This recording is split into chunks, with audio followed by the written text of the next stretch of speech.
Hi, I'm Alexandra Rees from the British Dietetic Association Older People Specialist Group. I'm here today with Wiltshire Farm Foods and one of their customers, Alex Pringle, to look at the small sustainable changes we can make to our diet to future-proof our health, so that we can keep doing the things that are important to us as we age. To get us started, do you mind telling us a little bit about who you are, what an average day looks like, if you do any work? Alex Pringle, retired banker, now do some chaplaincy work and a bit of preaching. I'm a ripe old age. As of a couple of weeks ago, I'm 76.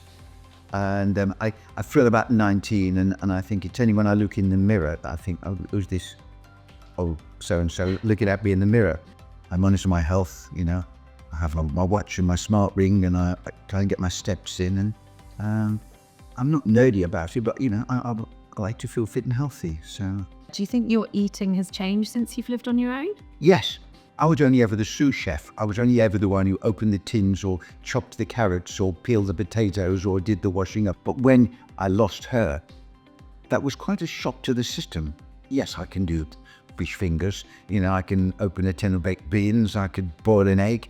But all of a sudden, I've got to cater for myself. What would you say an average day of eating looks like for you now? Well, breakfast is porridge. Put some porridge oats in a bowl, and I just put water on them. I might put a few berries, maybe blueberries on the top, or slice of banana, or occasionally, if I'm indulgent, a little squirt of honey. Brilliant. And what about the rest of the day? Lunch, I do like a ham sandwich, I have to say, and I tend to go for a brown bread. Okay. Or one with grains in. Is there any particular reason you tend to choose the brown or the kind of seeded bread? I guess because something back there tells me that it's better for me. It is all about balance. It's not saying that we can't have the white bread with the bacon, but if we are trying to pick those kind of brown, more whole grain varieties, then they do have more nutrients and they also have more fiber, which obviously we want for a healthy gut and also healthy brain. As you're drinking your coffee, do you tend to stay hydrated too? I went through a period of just filling up a bottle. There's like a Kilner bottle in the fridge there, which is quite a big one, of filling that every morning and then, drinking that. Well, it sounds like you're good with your hydration, and it is just like you say, trying to make sure you've always got that glass near you so that it's almost that reminder to have it.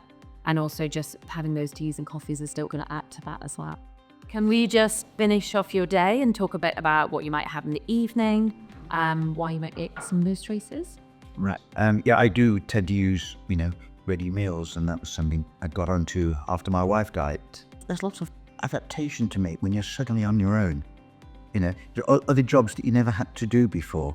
Is there any particular reason that you chose to use Wiltshire Farm Foods rather than kind of getting them delivered from your local supermarket? There were good ingredients, and looking at the foods in the catalogue there and sampling some, I soon became aware that I'm getting proper vegetables. But if I go to the supermarket, I end up buying a whole pack of carrots, and I don't want a whole pack of carrots. Yeah, there's much more wastage, isn't it? It's a faff. It's a faff on your own. I can spend an hour preparing the meal in the kitchen, a couple of hours of preparation, whereas I can get a nice meal from Wiltshire Farm Foods, and I can make it chefy. I get a nice plate out and I make it all look nice, and there's a glass of wine and a bit of music, and I can make it a nice meal, better than I probably could have done it. And, so it works. Well, it's been lovely talking to you, Alex. It sounds like you eat a very balanced, varied diet. You're obviously very conscious of your health and your activity. And like you said, you want to make it to 100. So it sounds like you're doing all the right things and you know where to go if for any reason you are worried about your nutrition. So thank you very much. I'm not an expert, but I just want to keep going a lot longer. So you're doing brilliantly. So keep going. So we had a wonderful insight into Alex's diet, which appeals balanced and well varied. As we get older, if we do have a well-balanced and varied diet like Alex's, then we should get all of the nutrition that we need. We just need to make sure we have the right proportions of carbohydrates, protein, fruit and vegetables, milk or milk-based foods, as well as oils and spreads. With specific emphasis on making sure we continue to get plenty of protein. All of these things are important for maintaining our muscle function, and we need plenty of protein to do that. In addition to our well-balanced and varied diet, there's just a couple of other key nutrients that we need to think about as we get older. Sometimes, as we get older, our intake of vitamin B12 can reduce. but we need this to help feel energized and healthy. So again, trying to make sure that we either have plenty of sources of fortified food products, such as fortified breakfast cereals, bread, or plenty of lean meat and milk-based foods. As Sophia and Alex also talked about, it's not just about the food that we eat as we get older, we need to make sure that we're staying well hydrated. Even if you have got concerns about getting up to need the loo in the night, being well hydrated can reduce our risk of falls, it can prevent us getting headaches, it can improve our concentration. So having small and frequent amounts of fluids throughout the day. It doesn't just have to be water, it can be tea, coffee, squash, fruit juice, a glass of milk. Obviously, if you have something like a glass of milk, it will contain other nutrients such as calcium, which is important for healthy teeth and healthy bones. And things like 1 glass of fruit juice a day would count towards our 5 a day. And again, would provide us with extra vitamins, minerals and fibres. If you do want more information, the British Dietetic Association is a really, really great website that's got lots of good resources.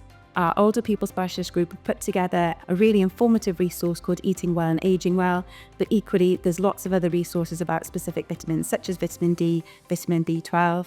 But you can also check out the NHS UK website because again they've got lots of great information about diet and key vitamins and minerals that we need that will help us to age well. Here's to making small, sustainable changes to our diet to future-proof our health.